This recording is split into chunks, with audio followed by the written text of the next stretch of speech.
Greetings all, and welcome to Esoteric Babble. Today's babbling is going to concern how Buddhism can help save Christianity. Now, this is a little bit tongue-in-cheek. Usually we associate Christianity with offering salvation to the world, and so I've wanted to flip that around. This really is more about how taking certain ideas of Buddhism can help Christians deepen their spiritual practice.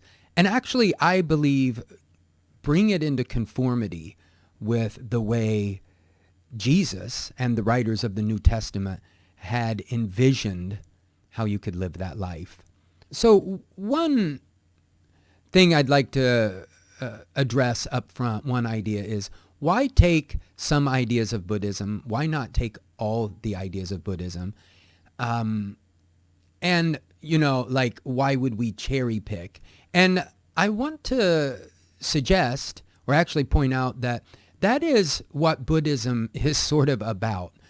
The Buddha met many different types of people when he went about teaching his path to liberation. He met kings. Kings would seek out the Buddha's advice.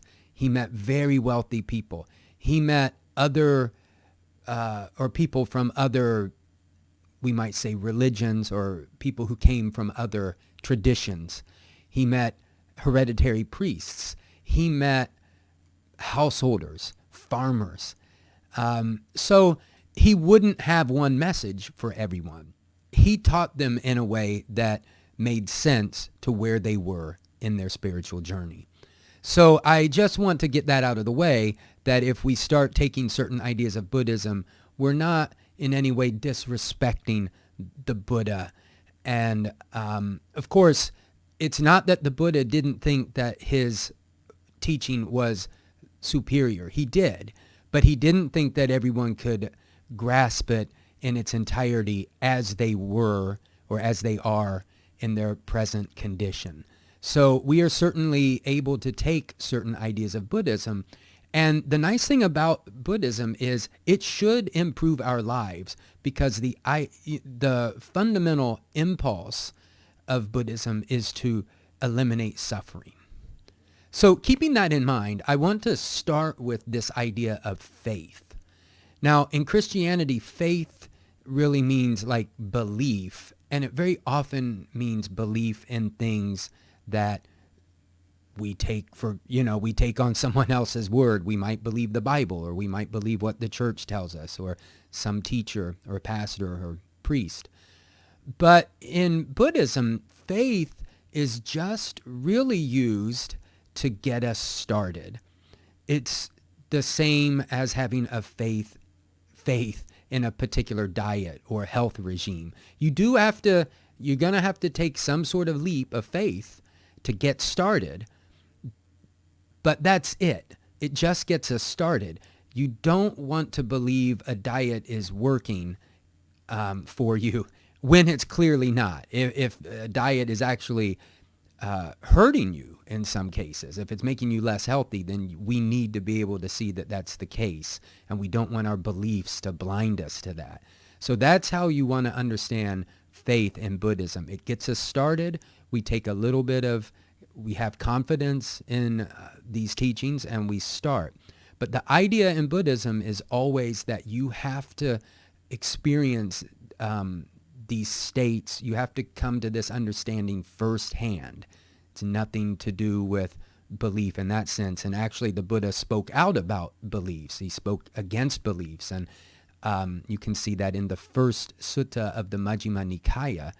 And I think it's the only sutta where the monks were not pleased at what the Buddha said. That's at the end, kind of a formula at the end. It's hard to do away with beliefs, but beliefs can lead us into problems, or they can lead to problems. They can lead us into ways of thinking that are maybe not in accord with reality. And then we kind of have to pick and choose which side, quote unquote, we're going to be on. That is not the way the Buddha envisioned the spiritual path at all. So that's one idea, is like to keep faith in check. It gets us started, but then we need to experience things firsthand. Now, the second thing that Buddhism can really help us with is this idea of loving kindness. In Buddhism, in Pali, it's metta. And loving kindness is something that in Buddhism we extend to all creatures, all sentient beings in this universe, in any realm of existence. The lowest hell, you can pray for demons and ghosts to be happy, to the highest heavens, the highest, most sublime Brahma. We wish for everyone's happiness anywhere. The most villainous person, the most saintly person. But actually, we start with ourselves. We start offering loving kindness to ourselves, and then we radiate it outwards. And I think this ties in real well with the Christian idea of agape. And Jesus told us to love our neighbors. And our neighbors, our neighbors are not just the people who live around us, the least of our brothers and sisters. It's everyone. We want to love all people. Now, in Buddhism, I think it's, I think it's improved upon because it's all creatures. You don't want to bring harm to any living being. So, and Buddhism is not unique in that. Jainism certainly, I think, even goes farther. But we don't want to harm, kill any living being whatsoever. And I think, and I guess one reason that I really like loving kindness in Buddhism is that we don't wait for some God to bestow grace upon us so that we feel this love. We cultivate that love. We start loving ourselves and we extend that love to everyone. And it doesn't matter if we don't feel like it. We make ourselves feel like it. You come up with techniques. We just open ourselves up. And actually, I don't think it's certainly in certain cases going to be very difficult to love everyone. But to cultivate the basic feeling, that warm, kind of fuzzy feeling of loving kindness is something we can all do. And we want to nurture that. We want it to grow. We want to extend. We want to feed it. I said nurture already. We want to water that plant. We want loving kindness just to be a foundation. As a matter of fact, this is a Brahma Vihara. This is a divine way of living.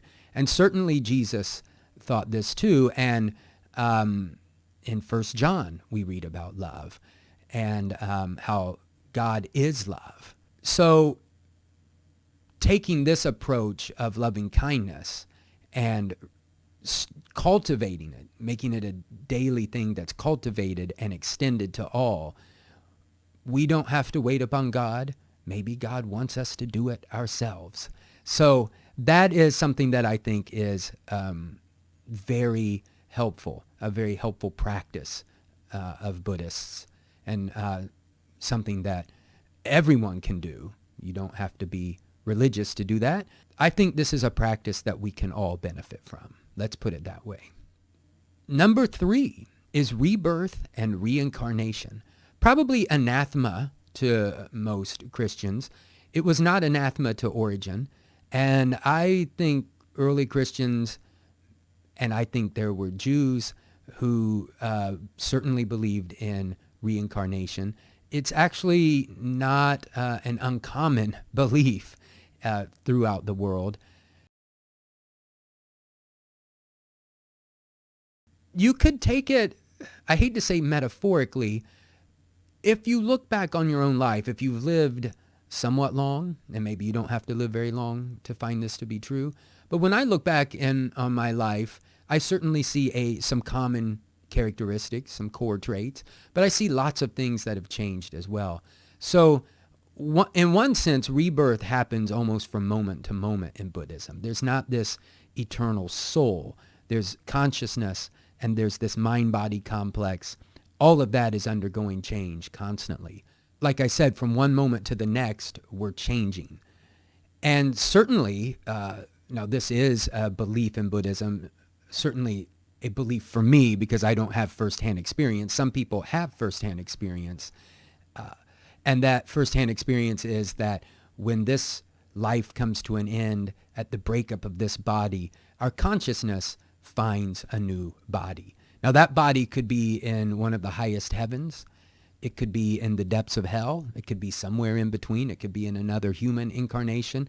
But no matter what, if we're individuated, if we experience some sort of individual existence, we are still in samsara. We're still wandering through the realms of birth and death.